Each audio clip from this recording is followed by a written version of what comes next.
Van life is lonely. When we started building out our van in July of 2024, I had this perception of van life that the moment we hit the road, we'd be consumed with new like-minded friends, similar to what I've seen on social media. But over the last 9 months, I've learned that life on the road isn't quite like that, or at least it hasn't been for us. This lifestyle has required intentionality with how often we interact with other people. We have to carefully balance the amount of time we stay off-grid and with being amongst civilization, because you'd be surprised at how many days you can go without bumping into another person when you're out in the desert or tucked away in the mountains. Even something as simple as getting a coffee and having a conversation with the barista can go a long way for my social barometer. How are we going to cook dinner when there's all of these delicious food options? We're in Steamboat. Again. 8 months later. Again. Life's a lot different. Yeah. Typically, when you park near other vans, you don't usually interact with them. People in van life, for the most part, tend to keep to themselves. We may share a few words with our neighbors, but nothing more than that. And if you are lucky enough to meet someone you connect with, you'll soon be saying farewell because they're on their own journey on the road, completely separate from yours. And let's be honest, since the pandemic, my social anxiety has been a constant topic of conversation between my therapist and I. So it makes sense that I'm much more of an introvert now than I used to be. How bad do you want to go in right now, though? So bad. So bad. Touch it. Is it cold? Yeah, it's so cold. Now, I'm no stranger to loneliness. In a way, I feel like I'm uniquely prepared for this type of isolation. I recently heard a YouTuber named Charles Liu say in his latest video that when you strip away van life of all of the Instagram-y crap, you essentially have one of the most extreme forms of voluntary self-isolation you could ever go through. I've spent years of my life in some form of self-imposed isolation or another. Growing up was a bit lonely as the youngest child. My brother and sisters moved on to the next chapter of their lives while my mom and I moved 1,300 miles to start a new life after the divorce. In college, I was engaged to someone who stripped away every last ounce of autonomy I had, having no choice but to run away and start over so he couldn't find me. In my 20s, I hid from people when I suffered from debilitating depression. When my eating disorders consumed me, I isolated myself even further. For a large majority of my life, I've been alone because I was too afraid to let people in. If I let in the wrong people, they could hurt me.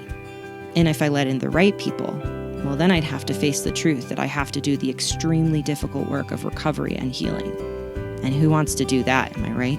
What did you find? Oh my gosh, it's so cool. The teeth are like still in there. Oh, freaky. What do you think it is? A deer? It's loose. I feel the tooth fairy. Oh my gosh. Oh, freaky. Yeah, I don't have any idea. It's so big. I don't either. Maybe I would say a deer, or no. I feel like it's bigger than a deer. Like an elk. It's not a moose. Or maybe it's like this. It's a boat. Think it's like this? What would that be? An antelope? No. It looks That's like the bottom jaw. A boomerang, though. It does. Hey. Trying to set up shop. Get ourselves ready. Cook some barbecue chicken. So if you want to get an idea of the personalities of the people who live in this van, / animals who live in this van, let me take you on a little tour. Sleepy boy wants to be on his bed, in the bed, okay, while we have this going on. We got this guy embracing the wind and the chilliness in all its glory. Are you the sweetest? What do you hear?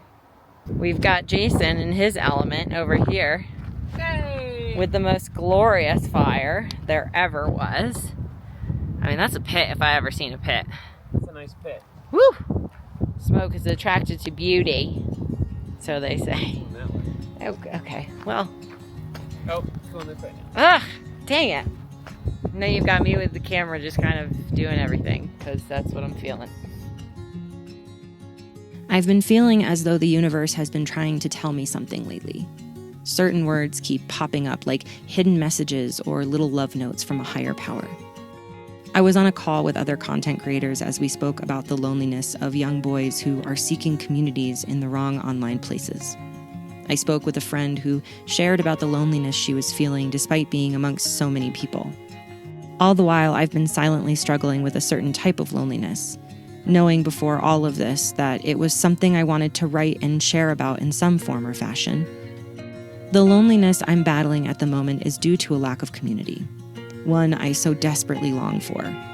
A group of people I can be there for, to have them lean on me when they need me, to bring them an extra stick of butter because they forgot it on their shopping list and they're in the middle of making something for dinner, in which I deliver with haste.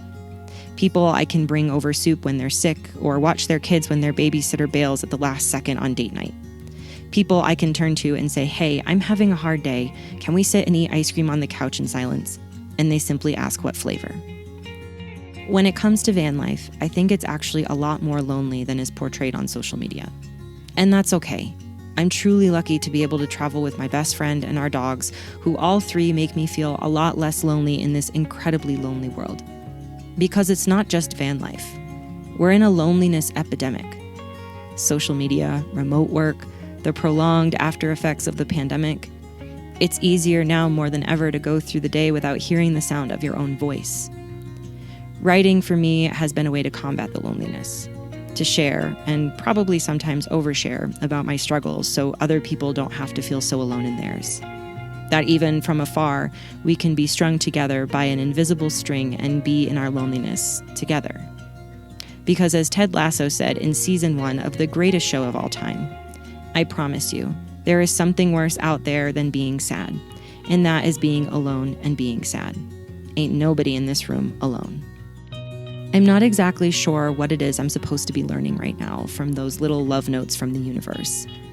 But I think it just means I need to keep listening, to keep leaning into this person I'm becoming.